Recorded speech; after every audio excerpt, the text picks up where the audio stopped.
And hi, welcome to episode 2 of Taking Charge of My Cancer podcast. For my listeners that do not already know me, I am your host, Derly Munoz. I have been a physical therapist for 33 years, and I have dedicated the last 13 years towards helping those with cancer at the University of Florida in Gainesville, Florida. I am an oncologist specialist, and I developed this podcast to bring education from the different healthcare providers in our interdisciplinary team. I work with a large cancer team that works along with site physicians to ensure our patients receive the most up-to-date and cutting-edge care. Joining me today is one of those wonderful physicians, Dr. Lisa Spiguel. So Dr. Spiguel is an associate professor at the University of Florida at the clinical lead for the UF Health Breast Cancer Center. She provides leading care in breast health, breast cancer diagnosis and treatment, as well as an assessment and counseling of high breast cancer risk women. Her clinical and academic interest intersects with a focus on improving quality of life for our breast cancer survivors, with a special interest in breast cancer-related lymphedema. She has developed a multidisciplinary lymphedema surveillance program with lymphedema-certified physical therapists at the University of Florida. Her research endeavors have focused on the prevention of lymphedema following axillary lymph node dissection. She plays an active role in expanding clinical trials to her patient population. As the clinical lead for the UF Health Breast Center, her mission is to uphold our breast center as a nationally recognized breast center of excellence. Through her direction, she leads our multidisciplinary breast cancer team through weekly multidisciplinary conference, as well as monthly breast leadership meetings. She is in charge of the national accreditation through National Accreditation Program for Breast Centers. She challenged her breast cancer team to provide up-to-date, comprehensive cancer care with a focus on individualizing treatments, strategies to each patient and their disease biology. Her goal as a clinical leader is to provide our patients with the best oncology care with a strong focus on quality of life, in turn bettering their life of the breast cancer patients treated in our community. So welcome, Dr. Spiguel, and thank you so much for sharing your knowledge and your expertise with our audience. thank you, Derly, for such a kind introduction. And it is such a pleasure to be here today. As Derly had mentioned, I am a breast cancer surgeon at the University of Florida, which is in Gainesville, and I am the clinical lead for the Breast Cancer Center.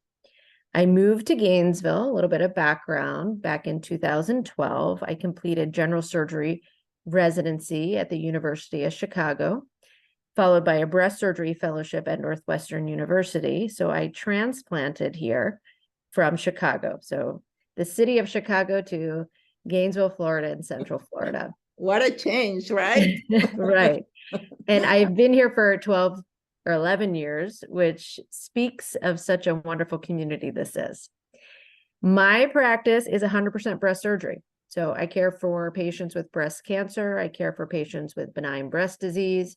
I would say about 70% of my practice is breast cancer treatment. And what I truly love most about my career are the relationships that I develop with my patients through their journey.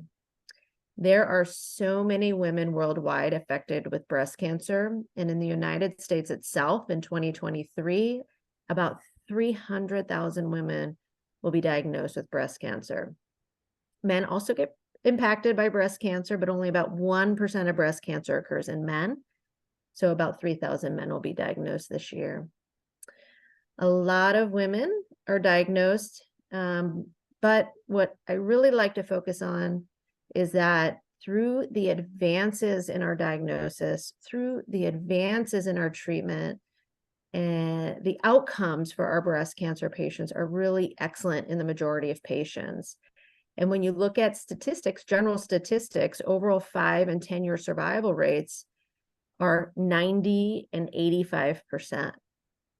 And when we look at specific, early stage breast cancers, which we do find when we do good surveillance, survival rates are up to 99%. And even if there's lymph node disease, I remind our patients and my patients that survival is 86%. So we can get our patients back to their lives And that is what I love most about my job. So my mission as a breast surgeon is really to provide compassionate, up-to-date breast cancer care to my patients. And unlike other disease processes, breast cancer treatment is really shared decision making. And what that means is that patients are an active participant in which treatments they receive. I tell women all the time that not every breast cancer patient's journey is the same.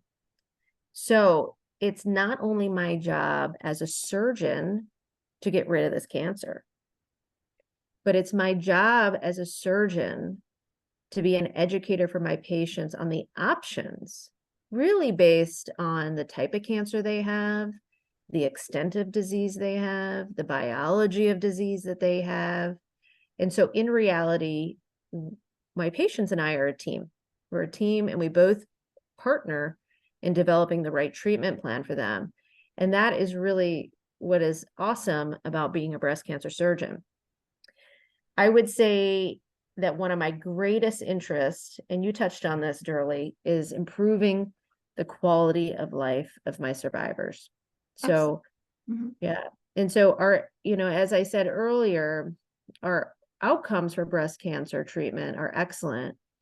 And in the United States, we have millions of women living with a personal history of breast cancer.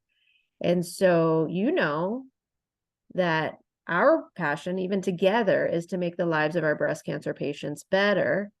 And, in 2014, we as a team started our lymphedema surveillance program at the University of Florida. Yeah. So that was almost a decade ago.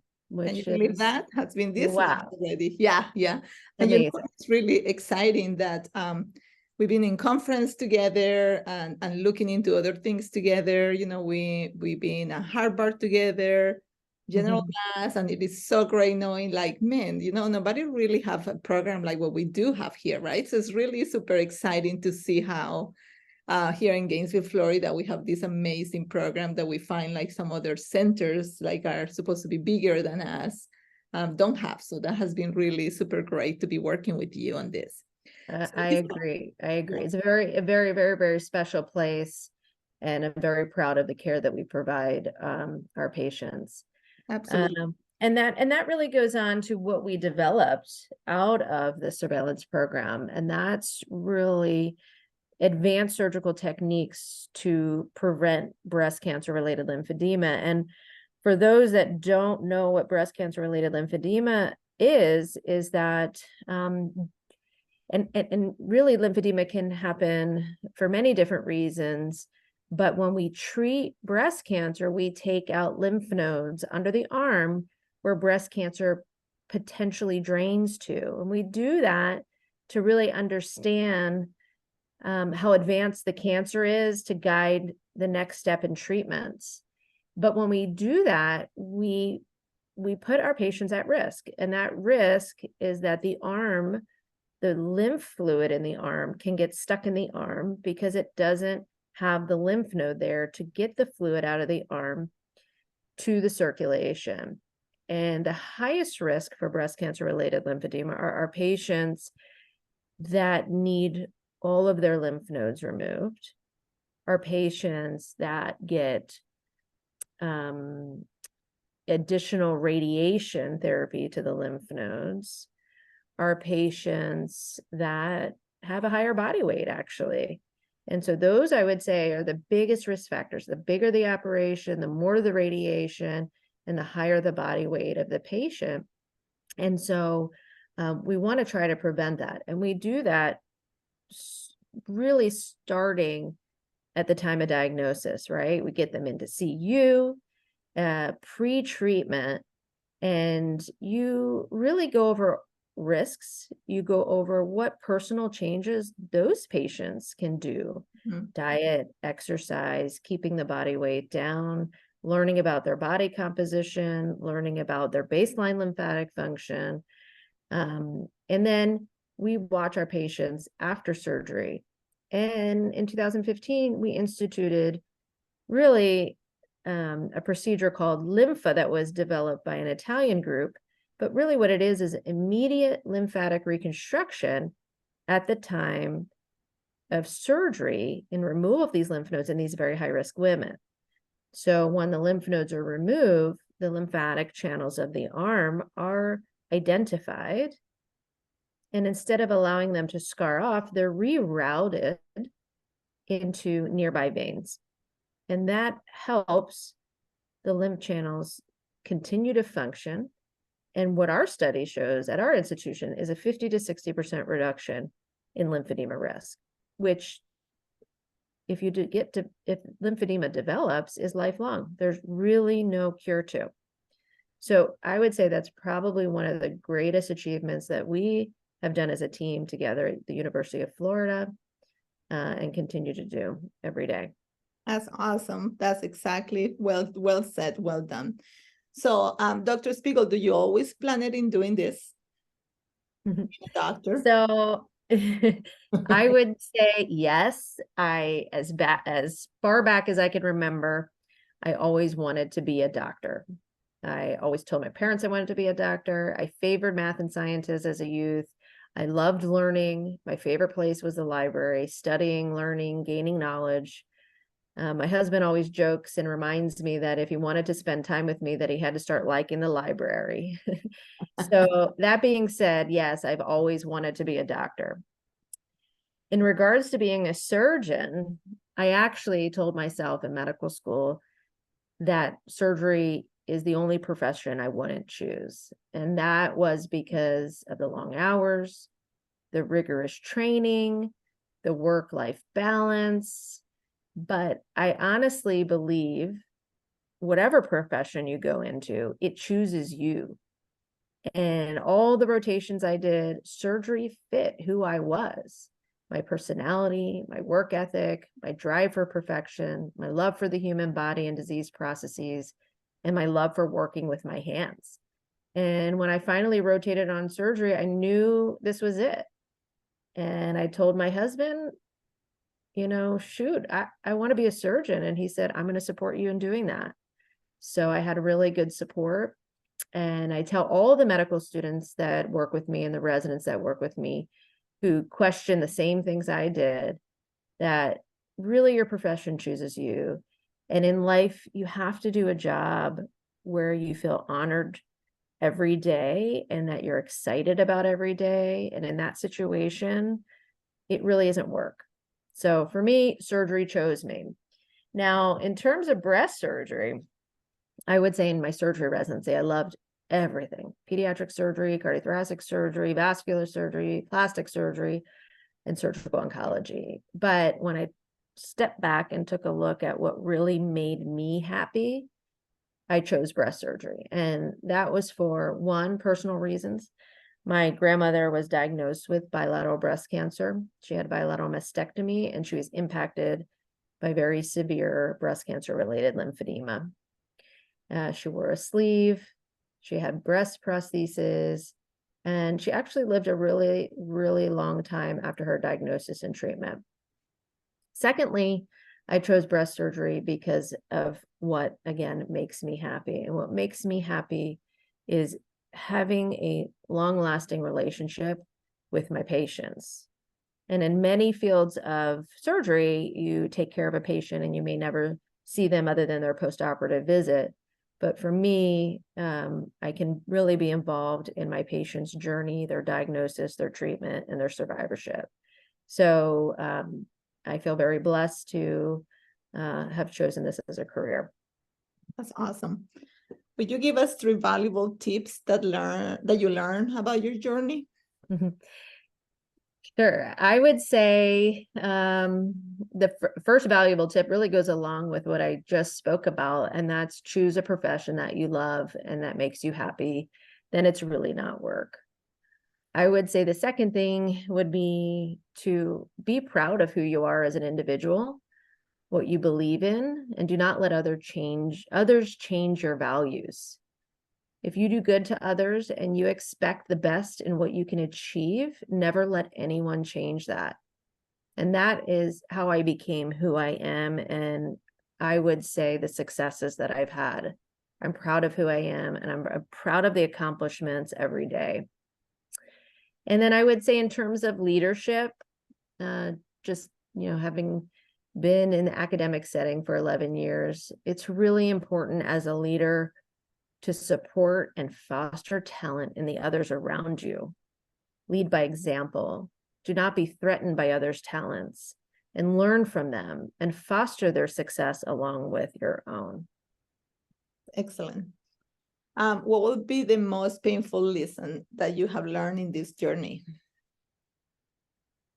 So I would say maybe it's not a painful lesson, but maybe something difficult to overcome, which really in my job is delivering bad news. Yeah.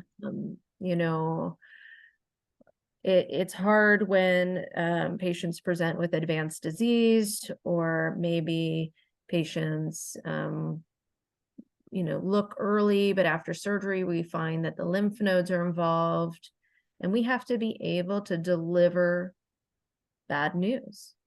And what I try to do, and what I've learned over the years, is try to find the positive in the bad, really highlight the positive in the bad, because sometimes the bad news helps us make the right decisions. So, for example, taking a patient to the operating room that the lymph nodes are normal on exam, normal on imaging, but after the surgery, we find out the cancer had spread to the lymph nodes. It's not what we want. It's not what they want. But what I always remind patients is that we want to know if it's there. We don't want to miss this, because then we lose the opportunity to make the right decisions now in terms of treatment, so that we can keep you here for years to come. So really trying to find the positivity in the negativity is what I try to do. But it's a hard thing to learn to do. Absolutely. Is there anything that you have that will be our value to our audience? And if yes, will you share that with us? Sure. I would say, honestly, the valuable tips I mentioned above, right? Choose a profession that you love, be proud of who you are and what you accomplish, and foster the success of others around you. And then I guess one additional thing I could add would be find time outside of work for activities that make you happy. So what does make you happy? Good question. So no, what makes me happy is my family.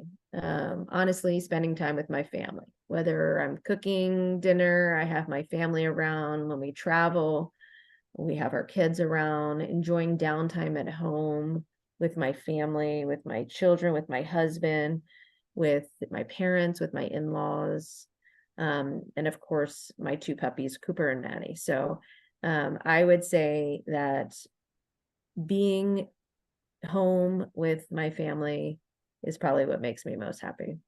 That's awesome. You mentioned travel. What are some of the most beautiful places that you have had travel?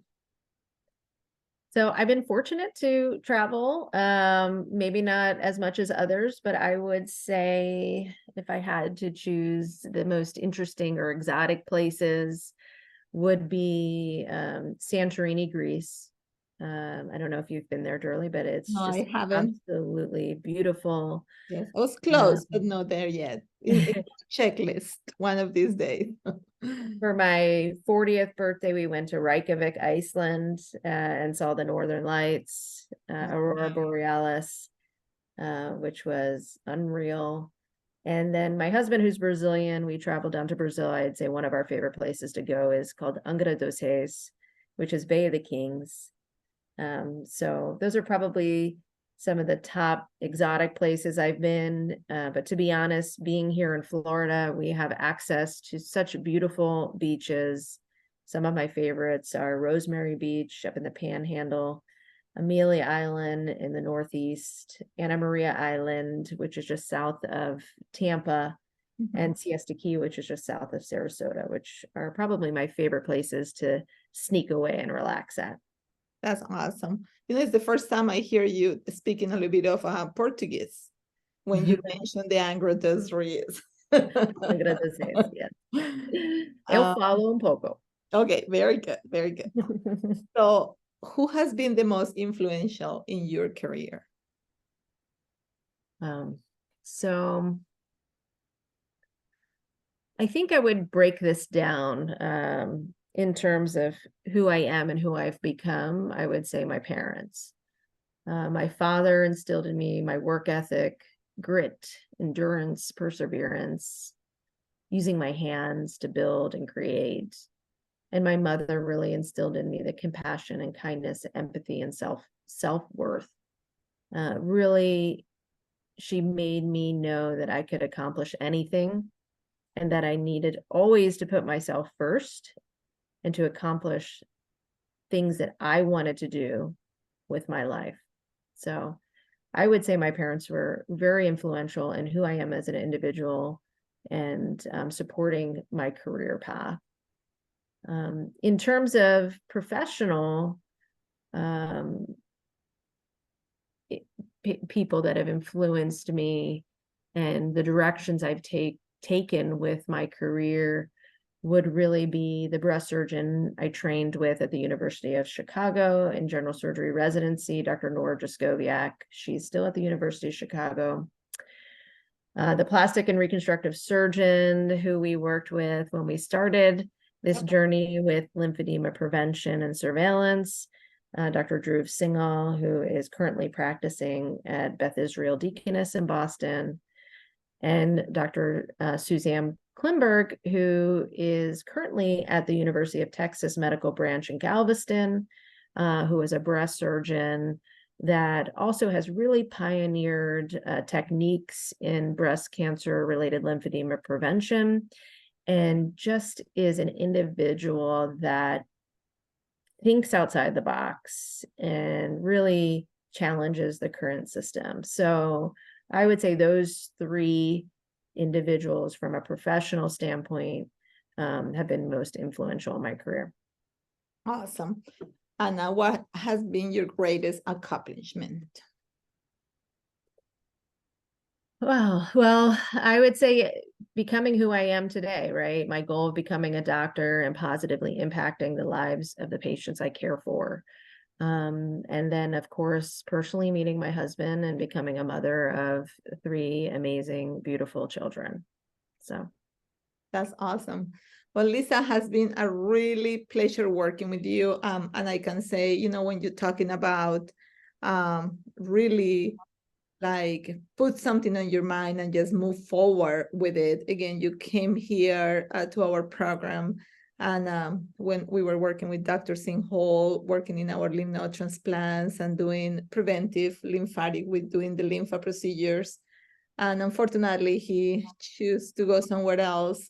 And your passion, instead of just let our program die, you just step up.